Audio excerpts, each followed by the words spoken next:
Bismillahirrahmanirrahim. In the name of Allah, the most gracious, the most merciful.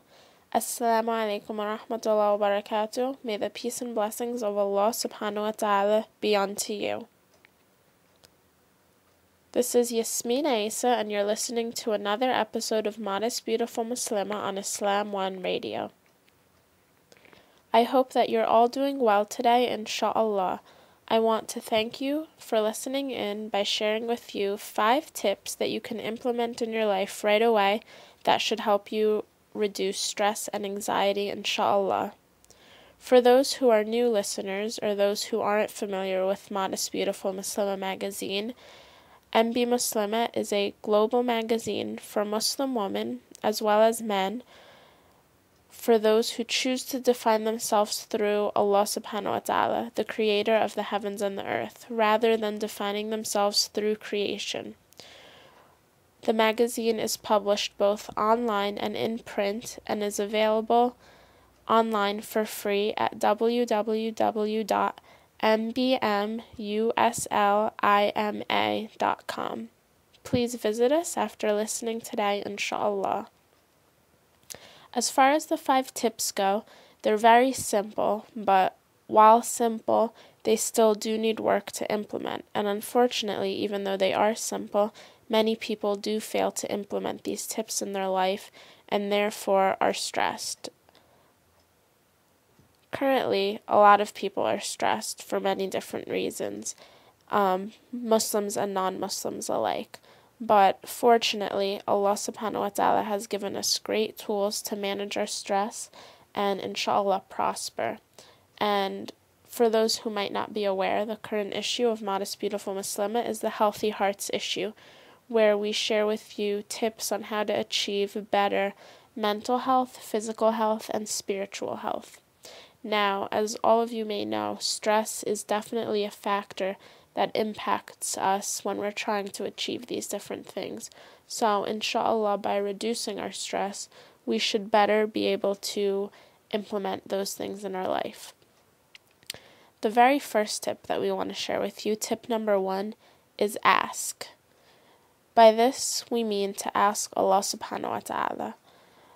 Dua is a beautiful tool given to us by Allah subhanahu wa ta'ala, and it truly is a blessing. Allah subhanahu wa ta'ala wants us to ask Him for things. Many times because we don't really have that perspective, we have our own human perspective, and we're used to, when we ask other human beings for things, we're used to people getting annoyed or, feeling bad because we're asking for something, because we're asking from human beings. But we must realize that Allah subhanahu wa ta'ala loves when His creation asks Him for things. In fact, dua is a tool created by Allah subhanahu wa ta'ala so that the relationship between the one who creates, the one who gives, and the one who is created, the one who receives from the Creator. So that's definitely an important tool. As human beings, we're not asked to be perfect. Actually, we're very, very far from being perfect. And if we don't ask Allah subhanahu wa ta'ala for things, then we're going to find ourselves in trouble. And we must realize that Allah subhanahu wa ta'ala has ultimate control over everything, and we must learn to accept the things that happen to us, inshallah, because the attitude of a Muslim is to accept what Allah subhanahu wa ta'ala has given us. We must never let the shaitan trick us into thinking that we shouldn't ask Allah subhanahu wa ta'ala for something, because Allah subhanahu wa ta'ala has created us so that we can worship Him and also so we can ask Him. But one important factor to realize in this tip of asking is to actually look at what we're asking. For example, think about the last few things that you've made dua for. Have they all been for things in this dunya? Have some of them been for things in this dunya while some of them have been for things in the akhirah? Or have they all been in the akhirah? This is very important for us to, to study, to look at what we're asking Allah subhanahu wa ta'ala and to realize where are our intentions. Are we only asking for materialistic things in this dunya? Are we, where are our priorities? Where are our intentions? Inshallah, there's nothing wrong with asking Allah subhanahu wa ta'ala for things in this dunya, but if we realize that we're only asking for the things in this dunya, we must realize where our priorities really are. And that will also tell us something about where our stress is coming from. If we find ourselves only stressing about this dunya and not stressing about the akhirah, then we really need to evaluate our current position and what we're doing. So, I speak to myself first and I speak to everyone else, inshallah. But, in today's society, the dunya has definitely, unfortunately, become a priority over the next life. And as Muslims, we need to, step back for a moment and really reevaluate our purpose. It's completely understandable that everyone has day-to-day activities that do stress them, that they need to get done, and that are happening in real time, but we must not let that forget us about the ultimate goal, inshallah.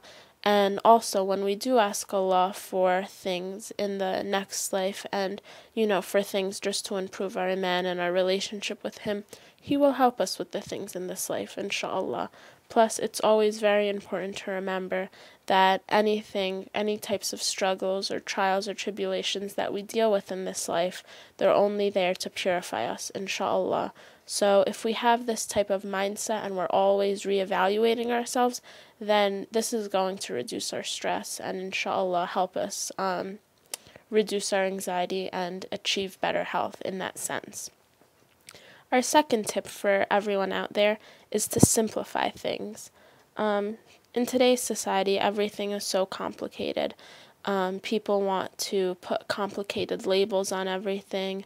They, take themselves a lot more seriously. We must realize that we need to simplify things. The beautiful thing about Islam and, achieving a relationship with the one who has created us is, inshallah, the goal should be that we gain some sort of humility and that we really tame our ego. That's the whole purpose. If your ego isn't being tamed, if you're not becoming more humble, as you become closer to Allah subhanahu wa ta'ala, as you get more involved in your Islam, then you might want to also reevaluate things and see, is this really the right path? So by simplifying things, that'll easily reduce any stress on any level, inshallah. The third tip, which is a very important one, and it applies more, to many different types of things, is to organize yourself. That makes all the difference in the world. A person who's organized might be able to do something in 5 minutes that would take a disorganized person days and days and days to do. So, organization is definitely very important, and it's definitely the quality of a Muslim. The person who's organized in their paperwork and in their stuff and, in their thinking and in the way that they do things and in their planning and in the way they implement everything is going to be the same person that's organized in their salah and their prayer, because our characteristics, they really do bleed into different things that we do. They carry over into different things that we do, and organization is very key, and it's a thing that every Muslim should inshallah have, and once one is organized, it'll save so much time.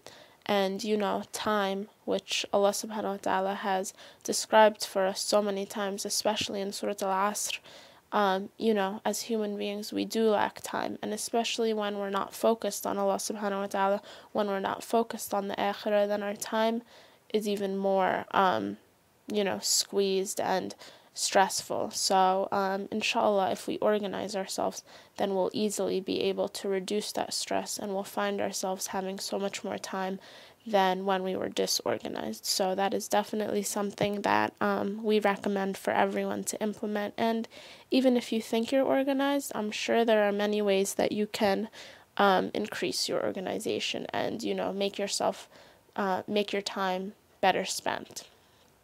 Our fourth tip is encouraging you all to move. And by that we mean implementing exercise in your daily life. It's so crucial for so many reasons. As Muslims, we all have a lot of goals, things we want to do with our family, personal goals, goals we have for Islam, so many different things. And many times I've said this before, our body is a vehicle to all of those goals. And our body, as we know as Muslims, doesn't belong to us, but it belongs to Allah subhanahu wa ta'ala.